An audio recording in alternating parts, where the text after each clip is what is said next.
I think what we're seeing right now is a simultaneous expression of frustration with the status quo. There has been a long tradition of public protest and political activism in this part of the world. In the 1970s and as early as 3 years ago, we saw bread riots in Egypt. We saw massive public demonstrations in the early 1990s demanding democracy in Algeria.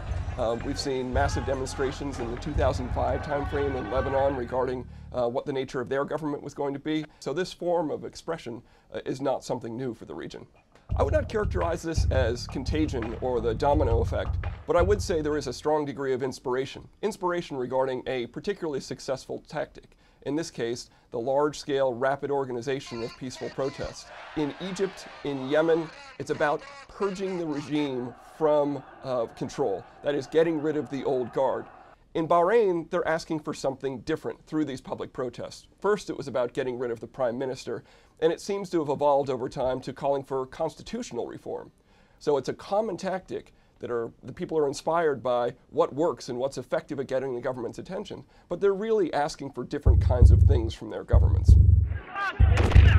When we've seen the militaries get involved, we get a different kind of response. And in some ways, it's a good news story for the United States and a good news story for the people when these large militaries that have been working for a long period of time with the United States are brought into these circumstances. For example, in Egypt, in Jordan, and in Bahrain, we have seen restraint by the professional militaries in these countries. In these cases where we've worked closely with them, the militaries have remained cogent and unified, and they have not been prone to use violence as a response. In other cases, such as in Libya, we see the wanton use of violence by these militaries. The degree to which these protests are about democracy and about bringing democracy to their country, I would say varies. All of the protesters are frustrated with the nature of their regimes and the decisions they've been making.